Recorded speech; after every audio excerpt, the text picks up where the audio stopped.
Hebrews. This is Prophets of Awakening. This is our advanced Bible study session for the 18th of January, 2022. We're going to be dealing with Israel's departure is at hand for the topic for the night later on in Bible study. Through a series of videos to show you that Israel's, we're not going to be too much long. Okay. I'm asking everybody to like, share, subscribe to the Prophets of Awakening channel. Hit the notification button. This is a non-messianic channel. We deal with the Tanakh and the Torah. The Tanakh is the Old Testament, and the Torah is the first 5 books of the Old Testament. We did research. It was given to Moses on Mount Sinai by the Lord of Hosts.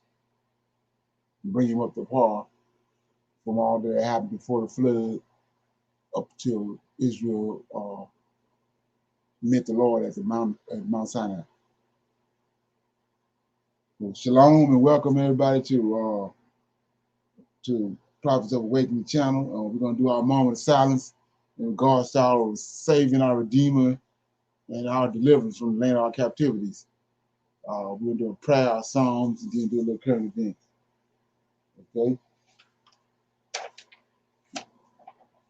Oh Lord, we come before thee at this time. We are thankful for the knowledge and the understanding that you have given us up until this point. When we seek thy face, that you shower us with peace, enlightenment, and a sense of togetherness. Oh Lord, we see thy hand in the affairs of the world, and we know and understand that what you have spoken in the past will surely come to pass. Turn not thy face from us, but hearken unto this plea, O Lord, hearken and do. All praises unto you. Okay.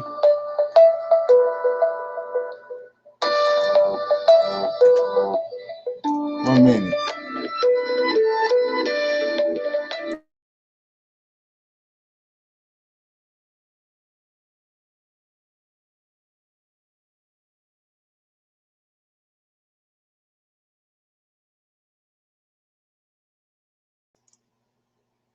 Okay. So with that being said, I'm gonna read a little Psalms. Okay.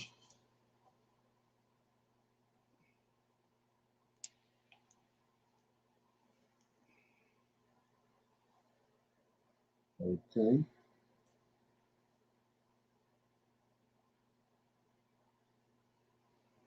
Okay.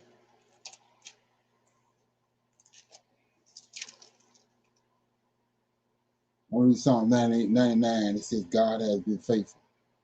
Okay. The Lord reigneth. Let the people tremble. He sitteth between the cherubim. Let the earth be moved. The Lord is great in Zion. He is high above all the people. Let them praise thy great and terrible name, for it is holy. The king's strength also loveth judgment. Thou doest establish equity. Thou executest judgment and righteousness in Jacob. Exalt ye the Lord of our God, and worship his footstool, for he is holy.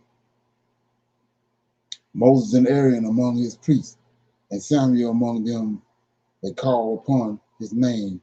They called unto the Lord, and he answered them. He spake unto them in the cloudy pillar. They kept his testimony and the ordinances that he gave them. Thou answered them, O Lord our God. Thou was a God that forgave them. Thou, though thou tookest vengeance of their inventions, exalt the Lord our God and worship at his holy hill, for the Lord our God is holy. Okay. That was Psalm 99. God has been faithful. Okay. In the comments. Okay. Yeah, I want to shine a light on something for the people out there that missed it. This is Psalm 99. God has been faithful is the title. And it says, verse 4 says, the king's strength also loveth judgment. Thou doeth establish equity. thou execute judgment and righteousness in Jacob. So if you notice that it says that the Lord, verse 2, the Lord is great in Zion, and he is high above all the people. Then 3 says, let them praise thy great and terrible name, for it is holy. Then we come to the king. But we see right here the king separate from the Lord. So the king's strength also loveth judgment. Proper English, when you read it the right way, you see that the king's strength is the Lord of hosts. See that? Another thing, 6. Moses, which is a Levite. Aaron, a Levite. That's verse 6. Among his priests, all his priests, and Samuel, a priest. Among them that call, these priests the ones called on the Lord. Call upon his name. They call upon the Lord, and he answered them. You got 12 tribes. All of them ain't priests. Okay?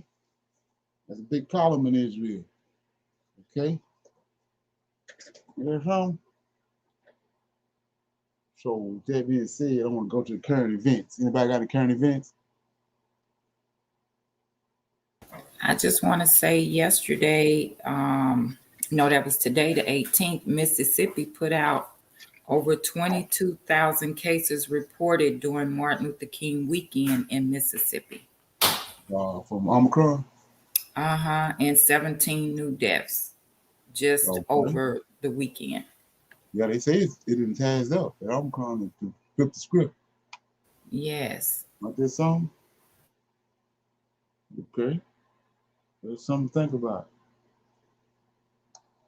Yeah, let me play this right here.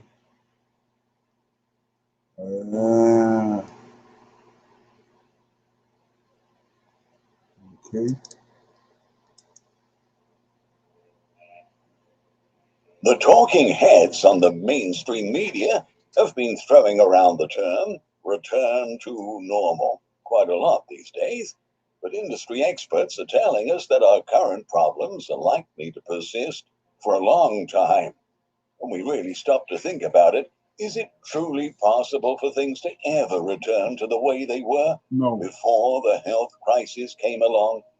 From an economic standpoint, an unprecedented amount of damage has been done over the past 2 years, and the consequences of that are going to stay with us for at least a few more years in the best case scenario.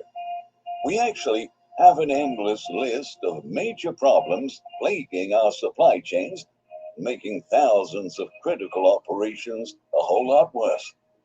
Our system is in a state of utter chaos, and this is causing some very painful shortages. For a long time, the media has been insisting that shortages and supply chain problems would soon be gone, but now they're being forced to admit the truth. Even NPR has recently published a major story about the widespread shortages sweeping across the country. The article says that grocery store shelves are bare again, conjuring bad memories of spring 2020 for many. Social media is rife with images of empty supermarket aisles and signs explaining the lack of available food and other items. Stores such as Aldi have apologized to customers for the shortages, it reads. It's safe to say that no one in the mainstream media ever imagined that the shortages would still be here at this point. Industry executives say that for certain items such as semiconductors, the duration of the shortages has approached 2 full years. But what's even more concerning is the impact of the new surge of infections on our food supply chain. The highly contagious new variant is undoubtedly one of the biggest stresses in the food industry today. Recent data show that grocery store workers are being infected in extremely high numbers, and millions have been calling out sick over the past 2 weeks, making it exceedingly hard for grocers to keep stores' shelves stocked. The stores are also having difficulties in sourcing products because of the new strain. Phil Lempert, an expert of the food industry and editor of the website supermarketguru.com, told in a recent interview, "We're really seeing the perfect storm," he stressed. What is more than grocery stores being affected by this new wave of virus cases? All across the food industry supply chain, workers are getting sick and staying home, impacting the production, the manufacturing, shipping, and distribution of food all around the nation. Another issue that U.S. supermarkets are currently facing is soaring shipping costs. Something that many Americans don't know is that much of the fresh produce we consume is actually grown in a handful of western states. According to farmprogress.com, 99% of walnuts, 97% of kiwis, 97% of plums, 95% of celery, 95% of garlic, 89% of cauliflower, 71% of spinach, and 69% of carrots we consume in the United States come from the state of California alone. So, in order to distribute all of that produce around the entire country, we need a reliant transportation system, and that is non-existent in today's tight labor market. Skyrocketing gas prices definitely don't make things any easier. Therefore, the combination of health crisis-related labor shortages, soaring shipping costs, and high demand for groceries is sparking a new round of backlogs at processed food and fresh produce companies, leaving even big retailers such as Walmart struggling to fill empty shelves. Across the West Coast, growers of perishable produce are paying almost triple pre-outbreak trucking rates to ship things like lettuce and fruit before they spoil, said Shay Myers, CEO of OE Produce, which grows a wide range of produce, including onions, watermelons, and asparagus along the border of Idaho and Oregon. He revealed that he has been holding off shipping some items to retail distributors until trucking prices go down. On top of that, recent snow and ice storms that snarl traffic for hours also have delayed food deliveries destined for grocery stores and distribution hubs. Those delays rippled across the nation, compromising the shipment of tons of fruit and vegetables with a limited shelf life.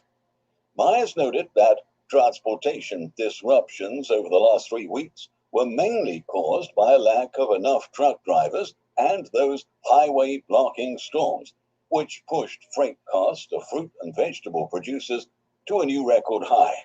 He said, "We typically will ship East Coast to West Coast. We used to do it for about $7,000. Today, it's somewhere between $18,000 and $22,000, he said.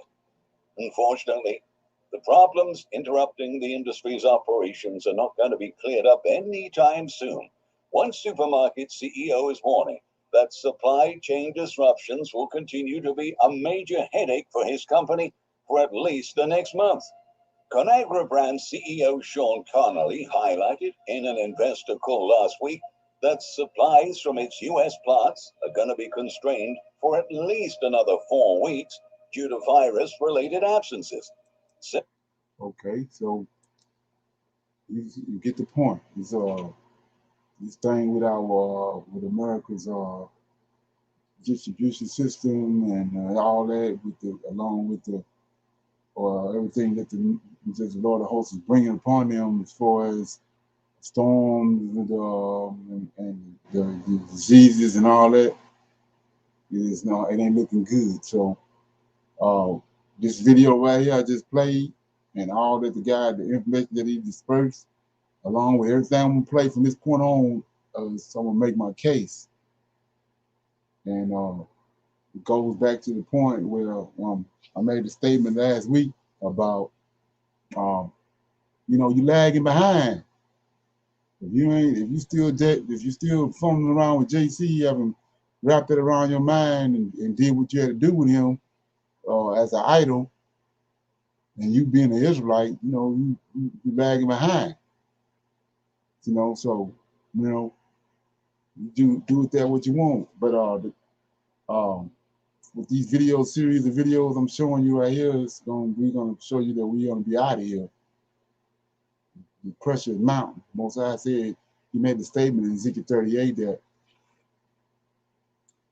he was going to put a hook in the powers that be in the very end.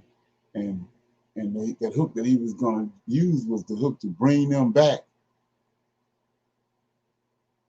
to the land, back to the lands that Israel existed in before they were brought over here on captivity. He's going to put a hook in them, bring them back over there to that region. And so he's going to, when he rightly divide that, he's going to put pressure on. I mean, there's nothing new under the sun. He brought a famine. He wanted Israel in Egypt, so he brought a famine over the whole area, the whole land, because Jacob. Jacob and his children had come to the land of Egypt. So it's not new under the sun. So what I want to do right now is to set the stage is a prophecy, and just I'm going to go back to this prophecy because of, to line everything out for the people that want to deal with the truth. So I'm in Jeremiah right quick, set the stage. So it says Jeremiah 29. So you didn't know for sure what's going on. Jeremiah 29 is a prophecy in Jeremiah 29 that says the Most High promised to Israel. He says, verse 29, chapter 29 of Jeremiah, verse 14, I will be found of you, said the Lord, and I will turn away your captivity, and I will gather you from all the nations. That means where we are right now. We've been scattered in all the nations. Prophecy in Deuteronomy 28 and 68 says, and I will gather you from all the nations and from all the places where I have driven you, said the Lord, and I'll bring you again to the place where I called you to be carried away captive. There's only one place that we was carried away captive from, and that was the west coast of Africa, land of Ham. So he told us in Deuteronomy 28, Gentiles is gonna come, Europeans, and they's gonna bring us in ships to a land that we knew not, and there we was gonna serve an idol, and we gonna serve them, and we gonna live their culture and lose ours. We know that all that can happen. This prophecy right here in 29 and 14 says that at the end of that, which is where we are now, he's gonna bring us back to the place where he got us from, where we was carried away captive on the ship. They got us from the west coast of Africa. And then from there, that point on, we have to journey back to the land of Israel. Right? So to make things plain, I told you, Daniel 9:25, 26, 27, up in there, 28 says that he's gonna cause Israel to be desert. So contrary to what the mores and the rabbis and all them say, it's only one desolate place on the planet. It's what he calls to be desolate. When the angelic epiphanies in Greece came, it made the land desert. It's only one desolate place. It's only one place for us to return to. Jeremiah 29 and 14. You can fumble with it, flip, do tricks, whatever you want to do. There's only one place we got to go back to. That's to Africa, where we was carried away from. That's what the Lord of hosts said. Just like he told Daniel to write that it was only, one place is desert. It's only one desolate place pertaining to Israel. So, it's only 4 beasts. Ain't no 5 beasts. It's only 4 beasts. He told you it's 4 beasts gonna come here. You can't add another beast to it for the hell of it, because you don't know what the hell you're talking about.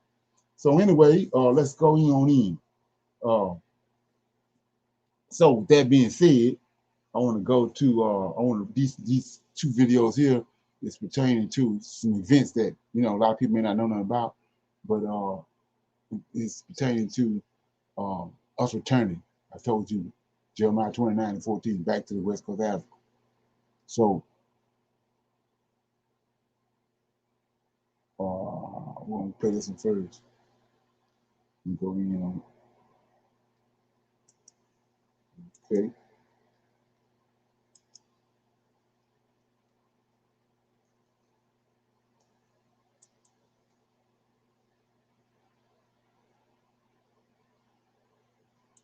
So this the Ghanaian president over in Ghana, which is on the West Coast. He's revealing why he wants the African diaspora, which is us, to return to Africa. So here we go.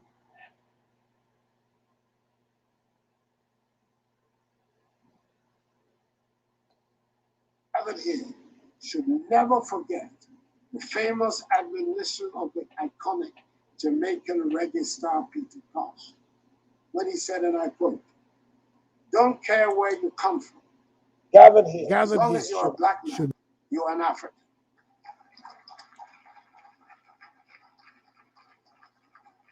It's a couple days ago. President of the Republic of Ghana is an extraordinary man. He shares our vision that economics and education will Never forget the rebirth of the African diaspora, that the people of America, teaming with the motherland, Africa, will create new wealth, new opportunities for our generation and generations beyond. This president has traveled worldwide. He's got extensive background, both as an executive, different levels, an administrator. He's legislated. He has the complete package that has prepared him to lead the proud country of Ghana in the manner in which he's been able to today. I want you to come, sir, as we reach out to you, knowing that the competency, knowing that the confidence that we have in you and for you is such that we know we cannot fail at this mission. So what's happening is, what's manifesting itself is, like I said before, when you understand who the creator is, then you're gonna get, he's gonna bring you to a place, get your mind right, to see if you really say what you say, or say and believe what you say you believe. So they say they love the God of Israel, God that's in the Bible. They say they love him, but now that you find out who he is, you like the idol, the one that the European gave you, or you love the God, the real God of Israel. It's the same with leaving here. You got a bunch of people saying they're ready to go and all that. Well, we're going to find out in a minute if you're ready to go, because it's going to get dumped in your lap. Okay? Please join me in welcoming the President of the Republic of Ghana, the Honorable Akufo Addo. I'm grateful that Honorable Representative Billy Mitchell, President of the National Black Caucus State Legislature, decided to make me part of this year's events. My first encounter as President of the Republic of Ghana with a group of Black legislators from the United States was in 2018 in Washington, D.C., with members of the Congressional Black Caucus. Yeah, it's the members of the Congressional Black Caucus. All of a sudden, they all over in Africa. Just happened to be over in Africa, on the west coast of Africa. And Most High got a prophecy that he's going to return the African Americans which are children of Israel, Judah in particular, back to the West Coast of Africa. Now all of a sudden you got the Canadian president and you got the National Black Caucus. All of a sudden they linking up. So listen to what he's saying. And it was at this meeting that I declared the following year, 2019, as the year of return.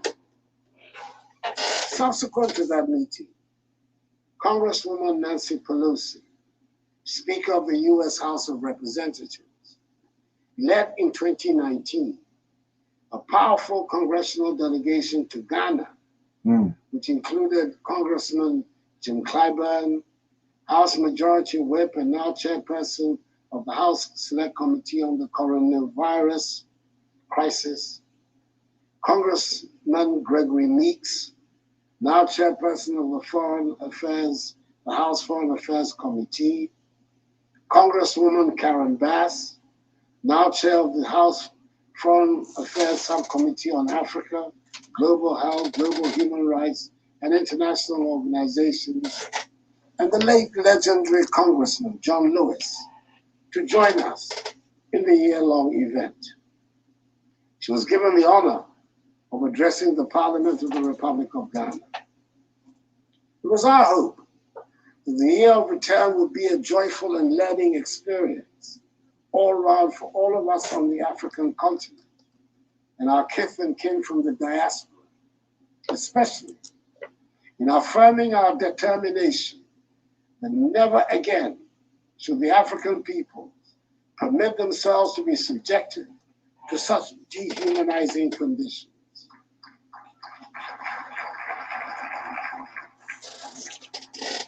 Sold into slavery and have their freedoms curtailed. It proved to be just that. And I'm hopeful that this conference will serve as another catalyst to help ensure that Africans and persons of African descent on both sides of the Atlantic continue to come together in mutual solidarity to advance the interests of Black people everywhere in the world.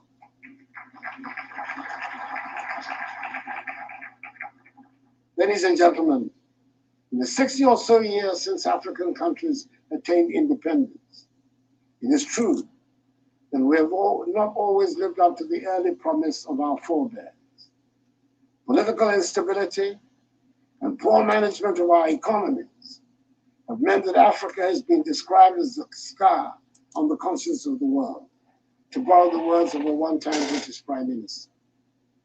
Many of Africa's young people have resorted to desperate means to escape from the continent to find a better future for themselves elsewhere.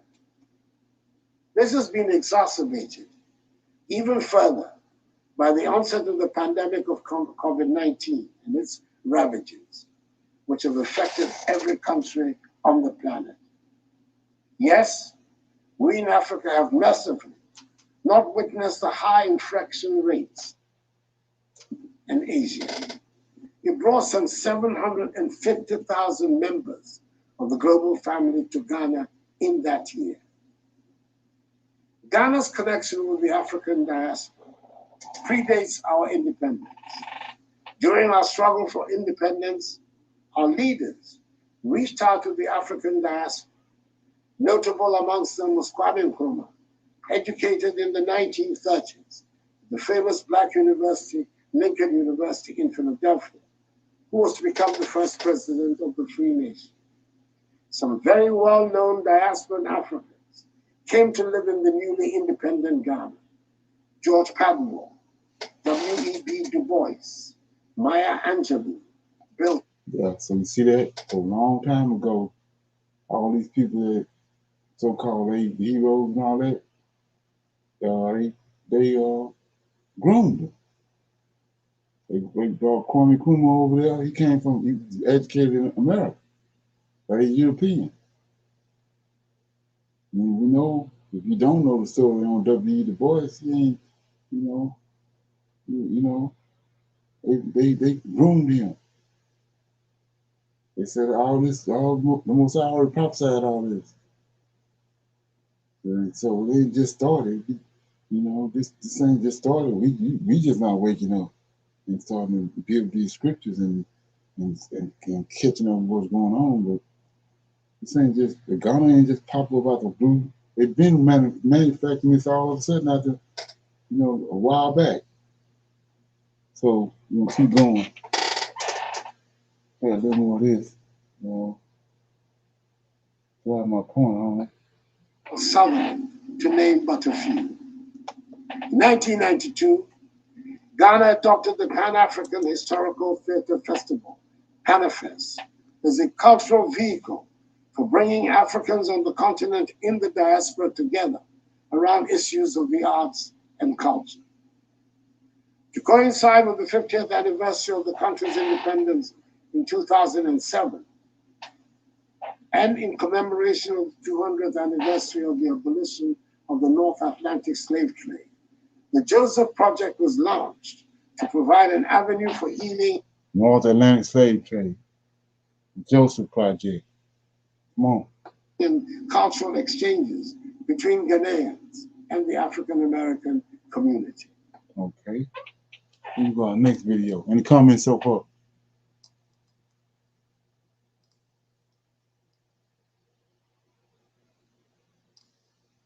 Okay, no comment. Here we go. This is the next video right here. Can you see that? No, not the new video. Okay. Let me get out of this.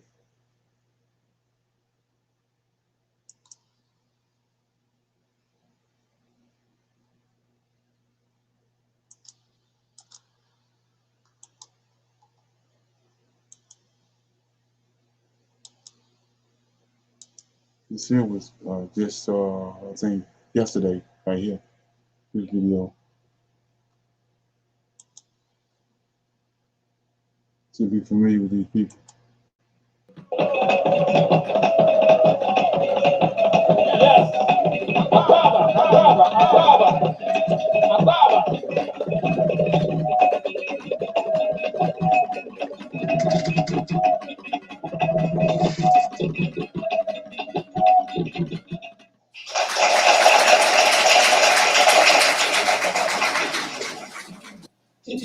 Be informed to participate in the building of Africa that we want. Your children, who for over 400 years have wanted to come home, plus others who left Africa in search of greener pastures, but once they got there, realized that the grass wasn't as green after all. So they too. So, can you hear a voice good? Yes. Want to come home. We want you to know that we face a lot of challenges where we live. We want to come home. But the challenges of coming home are enormous. There are many, but none that we cannot overcome if we work together.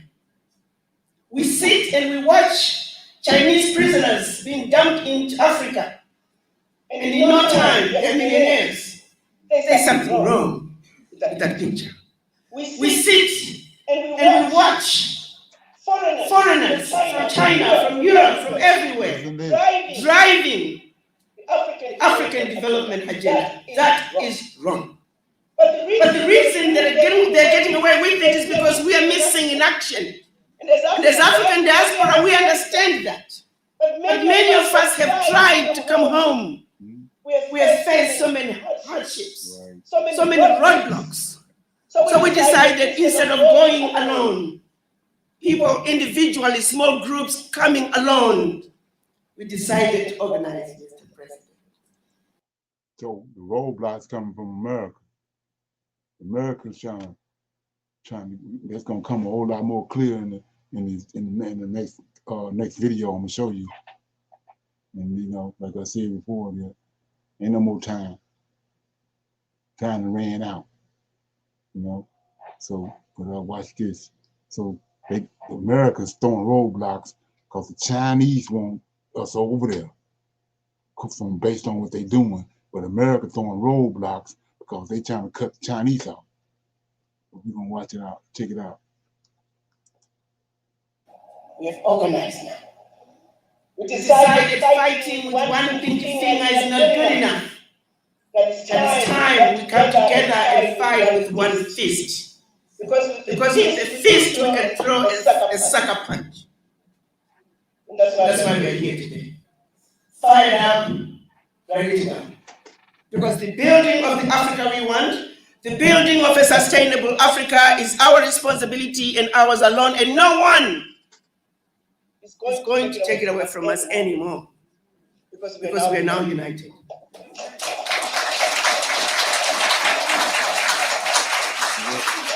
We'll take a page out of the Chinese diaspora, a page out of the Indian diaspora, a page out of the Irish, the Jewish diaspora. All these people in this room right here is African American. This fed up with America. There's a truckload of money over in Africa that's going on with all the money being thrown around with all these building projects, all kind of money over there. And they no longer want to be over here because nothing happening over here. But America's throwing them across. Check it out. They came together and they said, we ask not what our country has done for us, but what we have done for our country. Mr. Chairman, I want you to know that your children in the diaspora, we too, have come together to say we ask not what Africa has done for us, but what we can do for our Africa.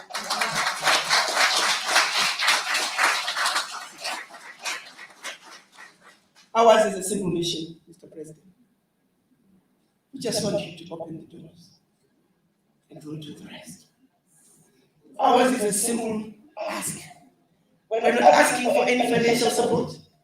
We're asking for you to understand and appreciate and feel our pain. We no longer wish to continue to live the way we do. We no longer wish to sit back and watch Well, you listening to Africa exploited and taken advantage of. We are no longer comfortable in our lovely homes and in our big cars and our good jobs in the West. We want something bigger. It's about our future. It's about our children. I challenge the diaspora every day when you go home, look at your children. Are you comfortable living this world the way it is for them? Look at your grandkids. Are you comfortable living this world the way it is for them? The answer is a resounding no, Mr. President. It's a resounding no. And how do we change our trajectory? It is through economic liberation. It is through economic liberation, and where we need to be is in Africa. Where everybody else is going for their needs is Africa. Those resources that are being exploited, they are our inheritance. We must protect them for our children, for our grandchildren, and generations to come.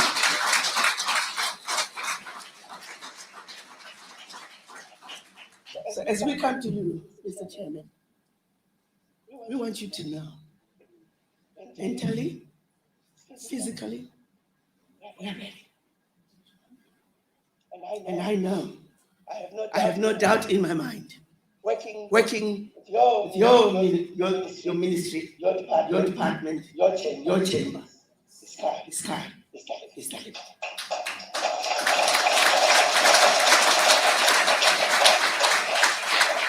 I keep highlighting President Carlos Mo was sent here by he is the president of the Bar Association in the United States.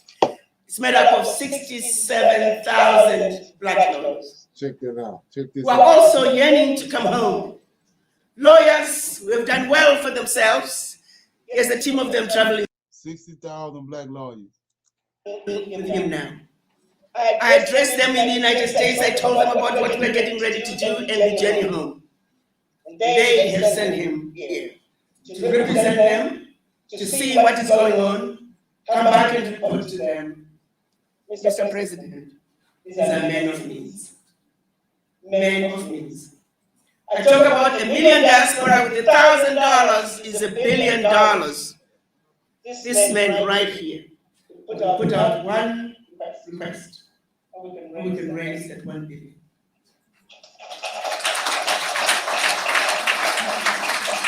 And that's just one man.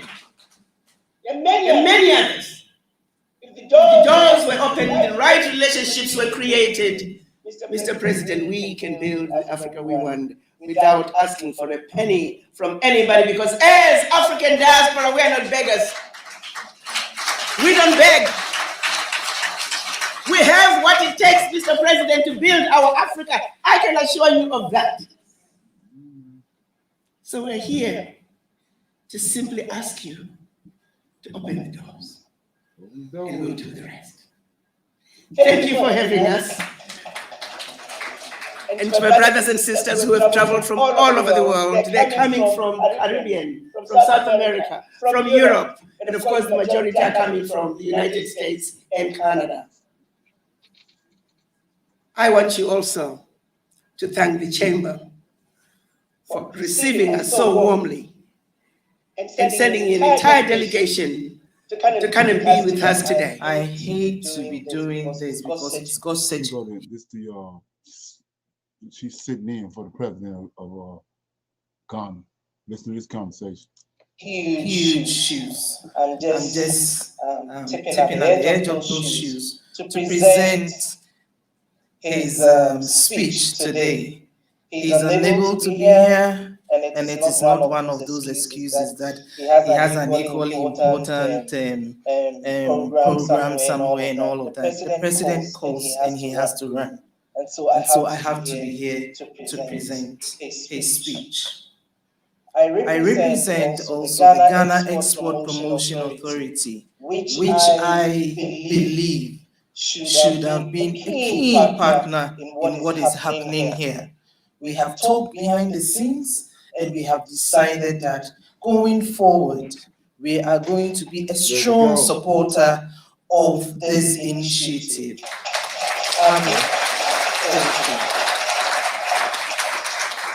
When I got here last night and I saw the people, I saw our sisters and brothers, and I was like, wow, this is a huge thing. I had no clue what this whole thing was about, and I started talking to other people. I got to understand what the program is about, and I said, it's bigger than I thought. This is a huge thing. I mean, I should have been here from day one, supporting. So our apologies, we are going to be part of this initiative all the way.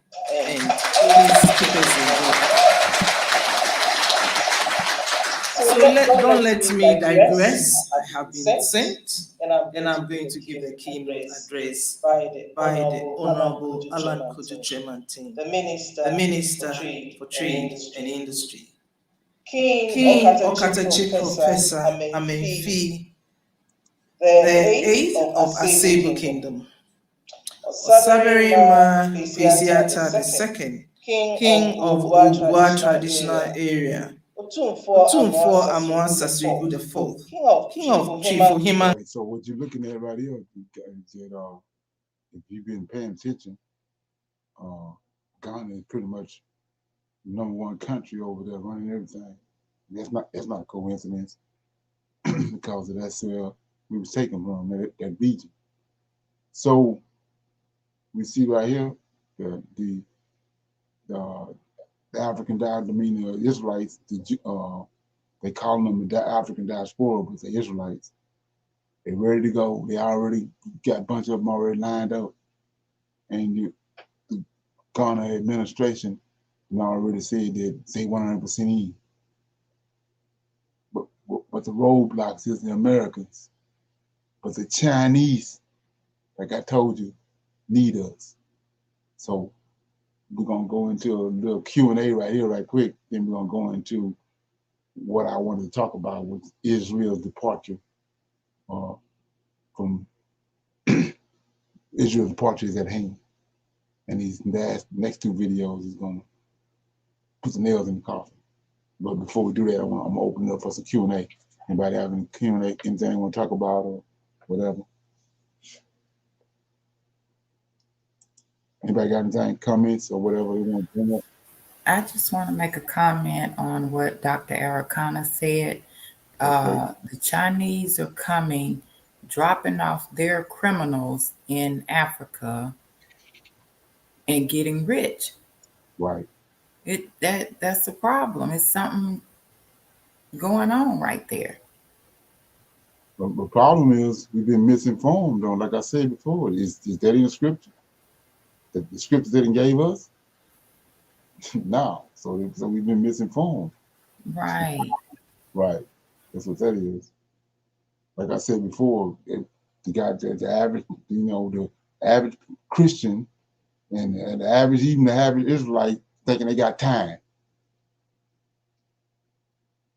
But like I said before, when you understand the God of Israel, he gonna put it on your mind. You say you love him, you're gonna find out if you love him. You say you ready to go back, you ready to leave here, you're gonna put it and drop it in your lap. You're gonna find out what time it is. Right. And they should be getting their minds together, seeing what time it is. You can go in the store and look at the shelves and see Right. how things are just changing, so quickly. Right. You don't see all that. As I said, they're too busy, they're too caught up in Europeans and ideologies and everything they told them. When you come to find out, he done lied to you from A all the way to Z. You can't hold on to nothing he gave you. Right. And like I said before, the Most High sent Jeremiah to warn the people before they went to Babylon. You see, always sending prophets to warn them. But the prophets was Negroes. But they got the Negro at the bottom of the food chain now. So the prophets can't be Negroes. Prophets can't be Levites. They ain't trying to hear what they got to say. Right. So that's where the drama coming in there. So it's all good. Yes. They thinking they gonna be able to fix this, but they ain't gonna be able to fix this. Somebody else is in control. Exactly. So yeah. Anybody else got any comments or anything before we move forward? Yeah. So I made the statement that Nebuchadnezzar, Nebuzaradan, the Chaldeans came and got the Israelites. Jeremiah told them they was going to be there 70 years. Then Jeremiah was dead and gone, and the prophecy came to pass. But the people that delivered them and set them free from the Babylonian captivity was Cyrus and the Persians and the Medes, the ones brought. They went into captivity under the Chaldeans, came out of captivity under the Medes and Persians. So I'm showing you, and I've been screaming this for the last 12, 14 years, that the Chinese, we went, the Americans came and got us. They're both Gentiles, but the Americans came and got us. But the Chinese the one going to deliver us. And the 2 videos I'll get ready to show you, you're going to see why they're going to deliver us. So the first one is we're going to look at, all of a sudden, it's a big old race for Africa because of materials. Let's look at that first.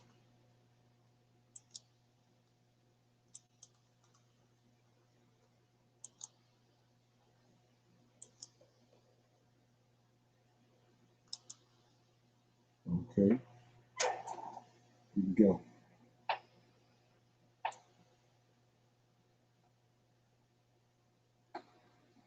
About Africa, once seen by Europe as the antithesis of civilization, the heart of darkness, in the words of a certain Joseph Conrad. Centuries later, Africa remains ignored. It makes news for its conflicts, poverty, and exoticism. For the longest time, the world saw it as a lost cause. Then one country saw opportunity, and thus began a new race for Africa, not very different from the scramble of the 19th century when colonial Britain and France wanted raw materials, slaves, and geopolitical influence. Now, in the 21st century, global powers are in more or less the same race.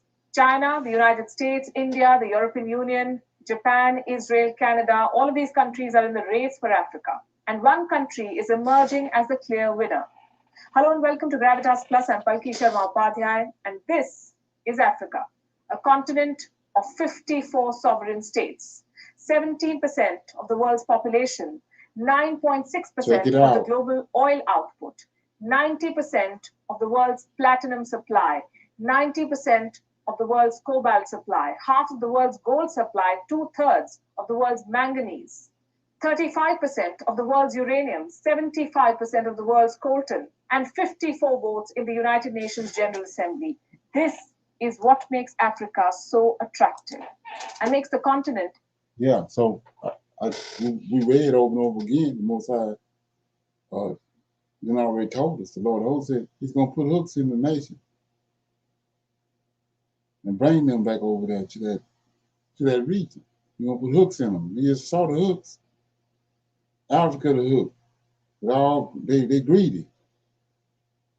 Everything that they need in today's society, in today's world, is in Africa. That's the hook. That's what's going to bring them over there. So she just told you that out of all the countries, there's one country got the ups on everybody else. And so it's China. They're going to tell you that. It's China. So like I said before, if it's China, then where is China at in the prophecy? Where China at in the prophecies? In the Bible. He told us about Cyrus. He told us talked about Nebuchadnezzar. He talked about the Chaldeans. He said, where the Chinese at? In the scriptures. Dead cattle on the line. Okay?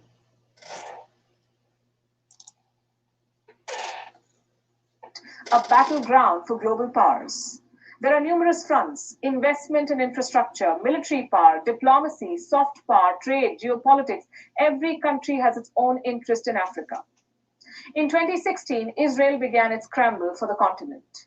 Benjamin Netanyahu became the first Israeli prime minister to visit Africa in 50 years. What did he want? Votes in favor of Israel and against Palestine in the United Nations resolutions. Africa and Israel share similar histories, he said. Israel went on to sponsor solar, water, and agricultural technologies. In the same year, 2016, Senegal co-sponsored a UN resolution. It condemned the construction of illegal Jewish settlements in the West Bank. What did Israel do? It cancelled the Mashab drip irrigation project. This is just one example. Here's another one. The European Union has pledged more than $54 billion in sustainable investment for Africa.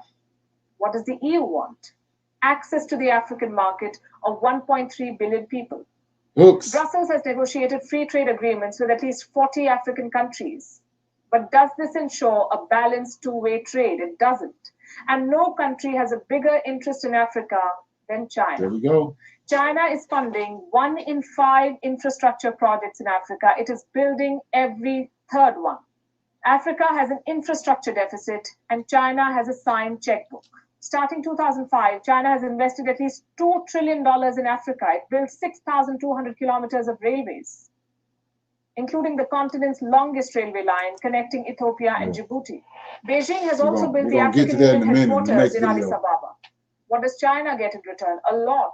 Geopolitical influence to start with. Beijing is selling its culture, its currency. In Guinea-Bissau, exit signs are written in Mandarin. China has established at least 50 Confucius Institutes across 33 countries. Several African countries use Chinese currency. China also gets a strategic overseas base. In 2017, China built its first overseas base at the Horn of Africa, Djibouti to be specific.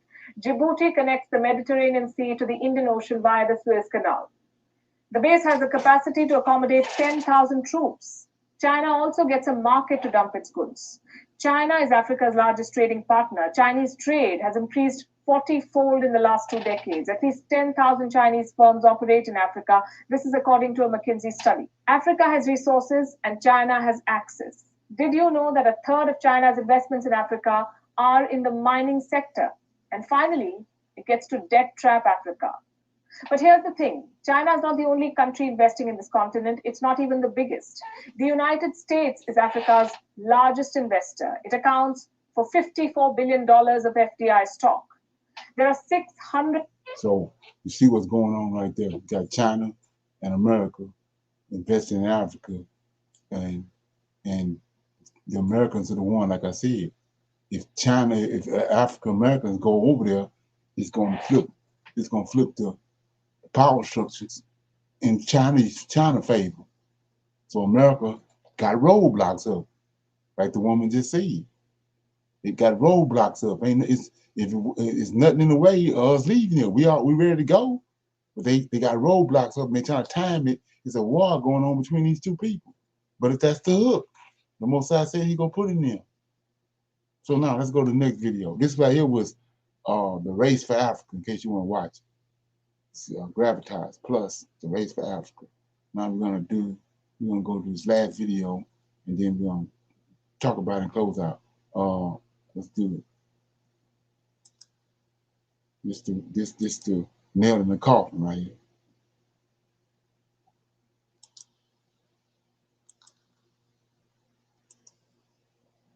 So if you heard this information on some other channel, you let me know.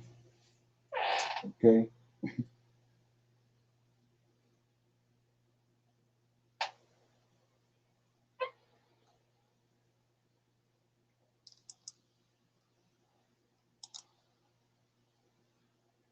Okay, here we go. Roots were etched on this planet, spanning 8,000 kilometers A number of of land roots and were sea. etched on They this became a planet, vibrant spanning Okay. 8,000 kilometers on land and sea. 1 minute.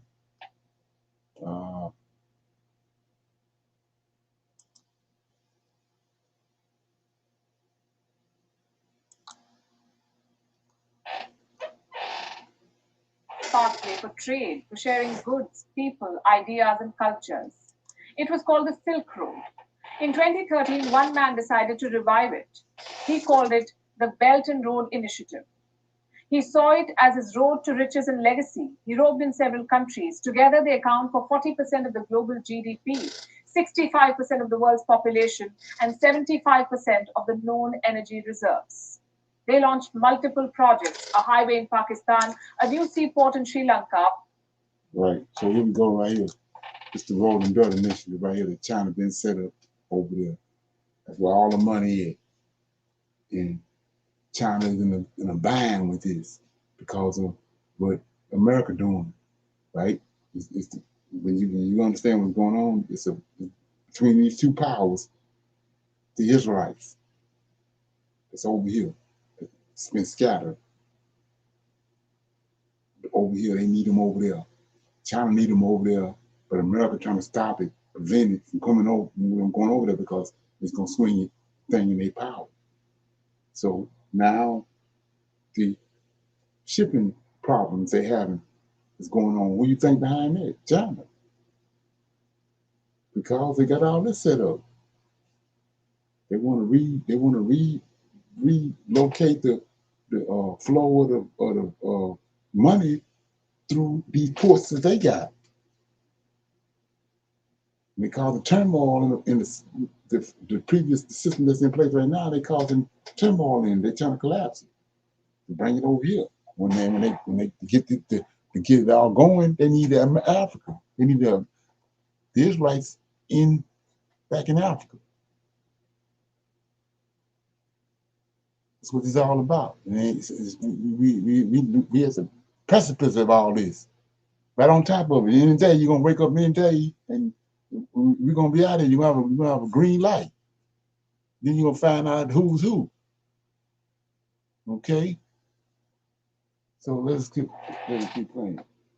A forest city in Malaysia, a hydropower plant in Uganda, a motorway in Serbia, and these are just a few of the examples. As we speak, roads, railway lines, shipping routes, ports, oil refineries, industrial parks, and power plants are being built in at least 72 countries. It's a massive initiative, and yet the Belt and Road is fast turning into Belt and Road blocks. Xi Jinping's superhighway to world power is riddled with potholes. Hello? America's behind it. Throwing them across. They need us over there. Like go back to Bible history.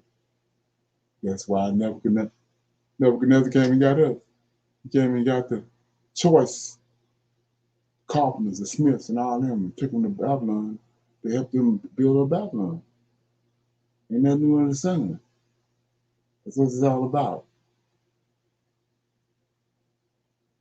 And so, like I said before, you know, you Negroes sitting around, fumbling around behind petty bullshit. When this thing hit the fan, they're gonna find out who's who. He said in Isaiah 66, he's looking for the Israelites with a contrite spirit and a contrite heart, and trembleth at the Most High word. Nothing else. They tremble at His word, the righteous word of the Most High. That's what it's all about. Ain't about nothing else. Come on. Hello and welcome to Gravitas Plus. I'm Palki Sharma Upadhyay. It's time we discuss the Belt and Road Initiative and why it's failing. The BRI is the brainchild of the Chinese president. In China, it is called Yi De Yi Lu. For the sake of comprehension, we'll stick to the BRI. It's the most ambitious, extensive, and expensive project in the world. The estimated cost is said to be between $1 and $8 trillion. For perspective, only 16 countries in the world have a GDP above that figure. So how did the BRI begin? Which countries are a part of it? Is it just a plan for economic integration, or is it a tool to secure strategic goals? And most importantly, is it sustainable? The questions are complex. We'll keep the answers simple. In October 2013, Xi Jinping was giving a speech in Kazakhstan. He mentioned the ancient Silk Road and floated the idea of unifying global markets. 1 month later, he went to Indonesia and spoke about a maritime Silk Road. This is how he floated the idea of Belt and Road. The belt refers to the land routes, to this network of multiple economic pathways. The road refers to a maritime network, to these shipping lanes running from China through Southeast Asia, Africa, and all the way to Europe. The belt is made up of 6 corridors. They serve as routes to get things in and out of China.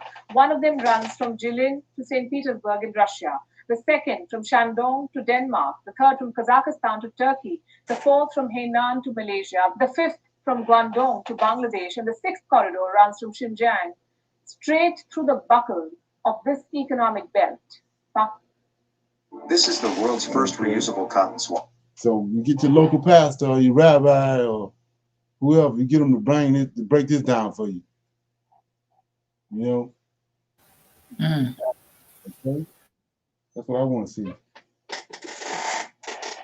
So let me get this right quick.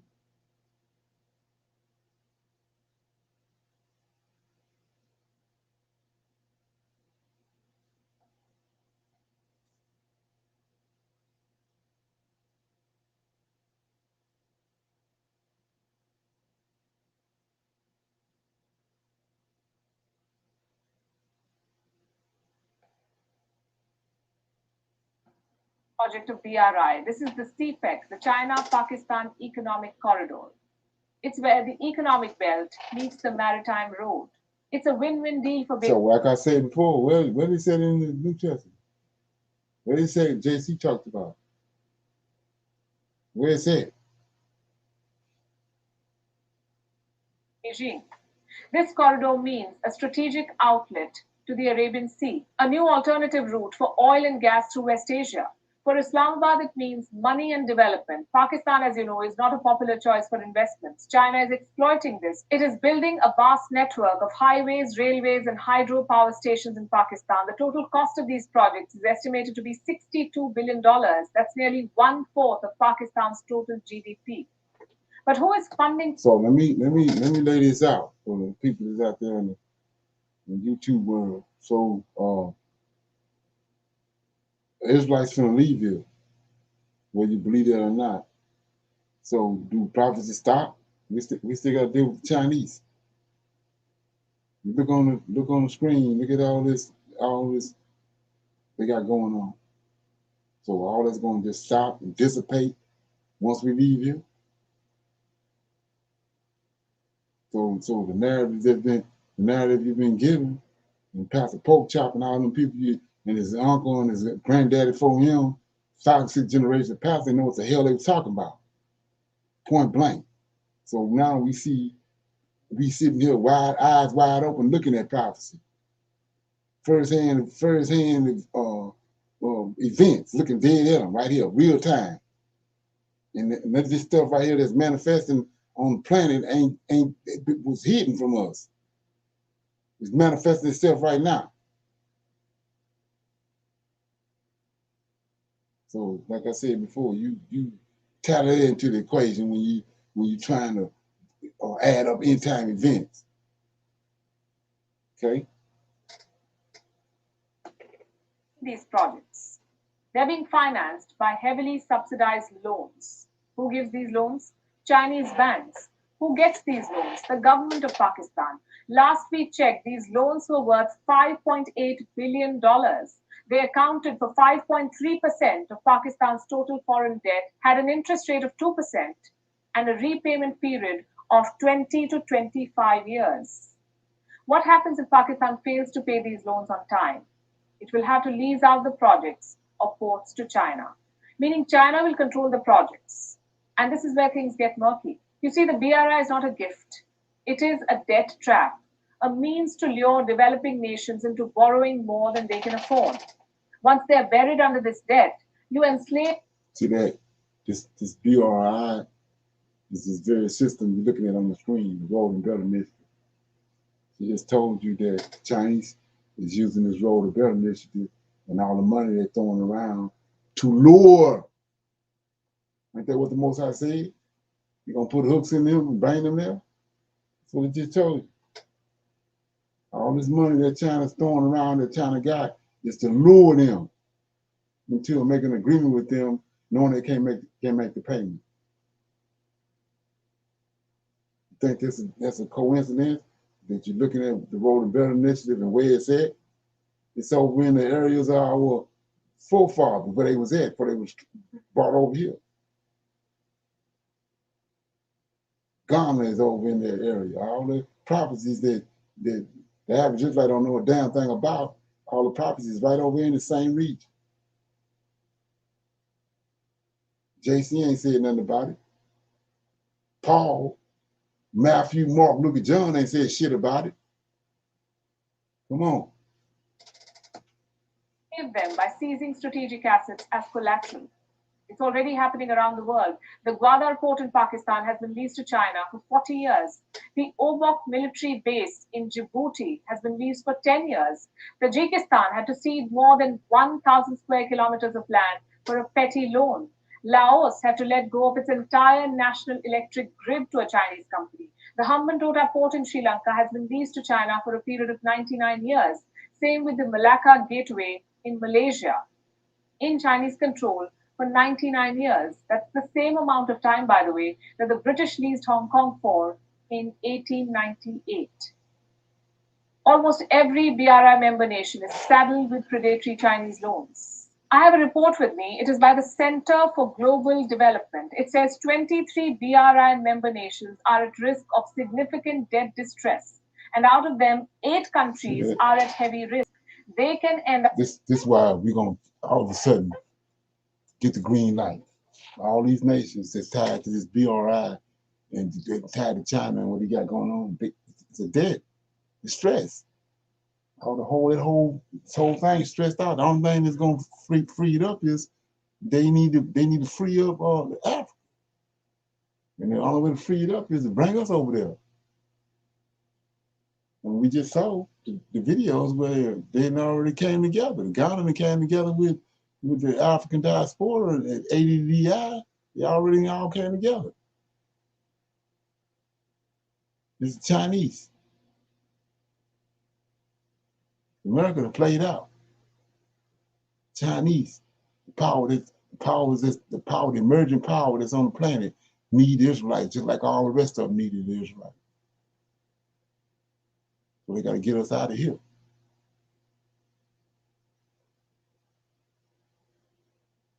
Okay. Up owing half of their foreign debt to China. Now look very carefully at these countries. This map tells you how the BRI has been a hit where democracy is weak or has seen challenges. What's their excuse for sinking in Chinese debt? The promise of sparkling new infrastructure, but at what cost? These countries are caught in a vicious cycle of debt. They take loans to repay interest on previous loans. They're compromising on their sovereignty and making China richer. The biggest construction companies in the world are Chinese. They have been awarded $340 billion worth of contracts. The richest banks in the world are Chinese. The China Development Bank is involved in 400 projects in 37 countries worth $110 billion. The Industrial and Commercial Bank of China is involved in 212 projects That's prophecy. worth $67 billion. There are new jobs for Chinese workers globally. How is this helping China's economy? Well, here's the twist. The BRI is expected to grow China's economy, China's GDP, by only 0.1% over the next. You see the BRI, that's the rolling bill initiative. That's what everything in China doing. All this money you see them spending hinging off this BRI. Like I said before, Most High behind. Yeah, they got that. They need Africa. They need the African American, Israelites, Judah over there. And it's gonna happen. That's why they're doing a slow demo job on this place, right in front of your face. Okay. So, like I said, you want to watch this other video? It's Gravitas Plus. It's the Belt and Road Initiative. You want to watch? Okay. So what I'm gonna do right here is open it up. Anybody got any comments on what they just heard, or something you need some more clarity? Comments or whatever before we go close out. Everybody good? Yes, we going to Africa. Yeah. So this was for the people with the Most High said these person that he's looking for in these latter days is got a contrite spirit and tremble at his word. So this is why I'm putting this video out here. I'm putting it out here, it ain't for everybody. And most people, most High don't even allow you to even see it. So that's how that works. So until we meet again, I'm gonna say shalom to everybody, and keep some of this line.